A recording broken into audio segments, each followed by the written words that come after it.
je Citroen C3 za okoli 15.000 evrov, to v praksi pomeni za okoli 12.000 evrov, kar pomeni, da gre za eno najbolj popularnih različic, kar se tiče seveda motorja, menjalnika in pa paketa opreme.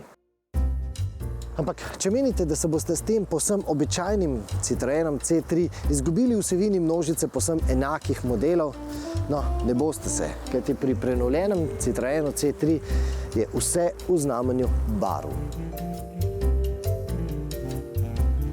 Barve so torej adut številka 1 pri Citroenu C3 in sploh takšne pastelne barve vse bolj postajajo unikatne Citroenovi slikarski paleti.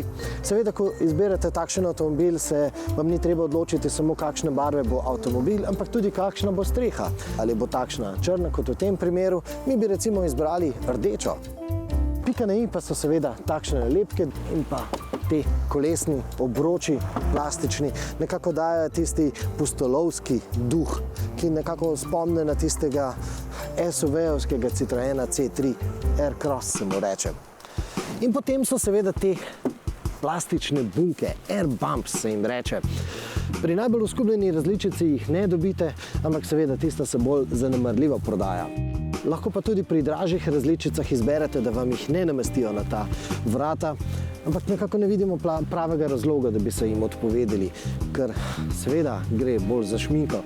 Ampak če vam takšne sorte avtomobilski make-up ne ugaja, potem verjetno tale test gledate bolj zaradi felbca, kot pa za to, da bi bili potencialni kupec tega avtomobila. Ampak čeprav so air bumps tukaj bolj zaradi šminke, pa vendarle imajo neko korist. Pomagajo pri tistih trkih, ki so v resnici zelo, zelo pogosti. Na parkiriščih, ko recimo pred trgovskim centrom v vaš avtomobil zadane nakupovalni voziček.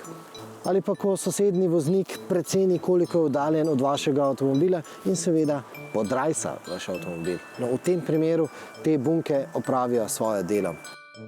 Si pa ne obetajte, da boste zaradi teh plastičnih bunk kaj bolje zapisani pri vašem zavarovalniškem agentu in da boste dobili nižjo zavarovalniško premijo. Ne, ne boste. Namreč mi odrasli smo morda res že nekoliko bolj pazljivi, naši otroci pa ne.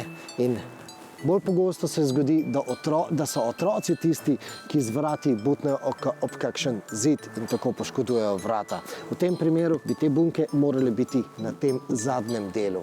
Ampak kakorkoli, nekaj preprostega brskanja po internetu nam hitro pove, da so te plastične bunke narejene iz termoobstojnega poliuretana, v katerega so ubrizgali elastolan, tako mehko, upogljivo in predvsem stisljivo plastično maso, ki jo ponavadi uporabljajo v industriji za koleščka, za obloge koleščkov, da se potem sestavni deli v industrijskih strojev premikajo bolj mehko in brez treslajo.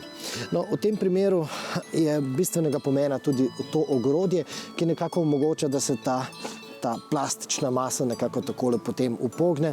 In če sem prav razumel tisto, kar sem prebral na strani Citroenovega dobavitelja, gre za kemijskega giganta BASF.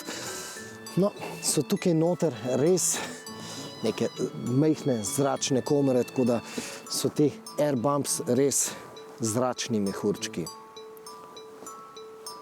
Ampak še vedno gre v prvi vrsti predvsem za šminko. Kakorkoli, te bunke v resnici niso nič posebej novega, ampak je pa že tako, da tudi sam prenovljeni C3 ni nič prav posebej novega.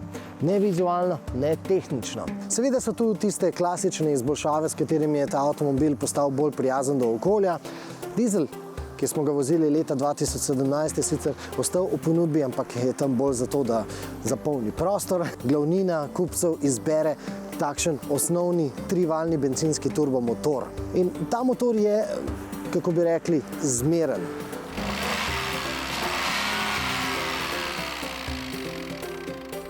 Čeprav je avto vizualno živahen, vseeno živahnosti od tega avtomobila ne pričakujte.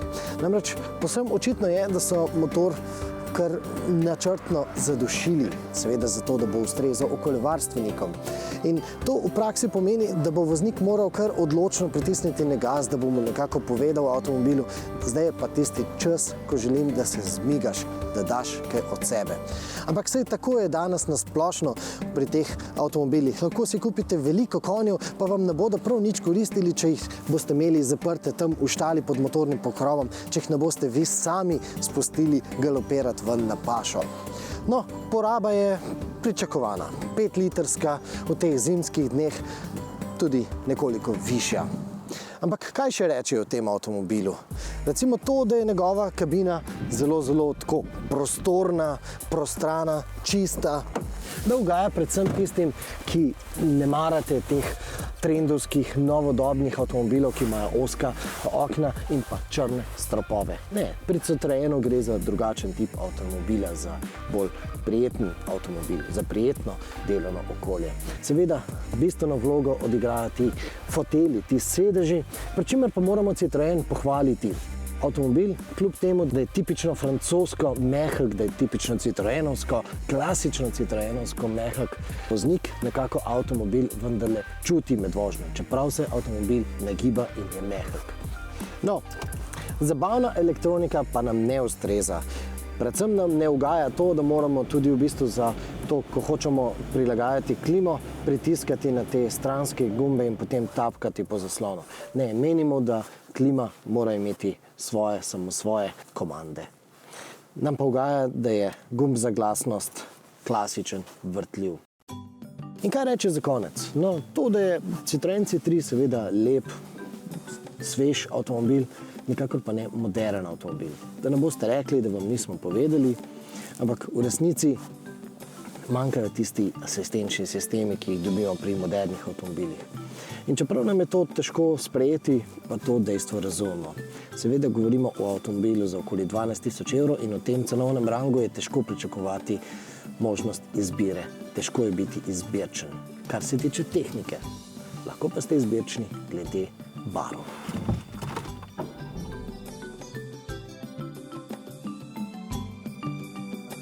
Pa še nekaj vam bo všeč. Ko boste pripeljali svojega Citroena na servis, boste lahko ponoven zraven. Nadaljavo prek videa. Kako to poteka v praksi, poglejte.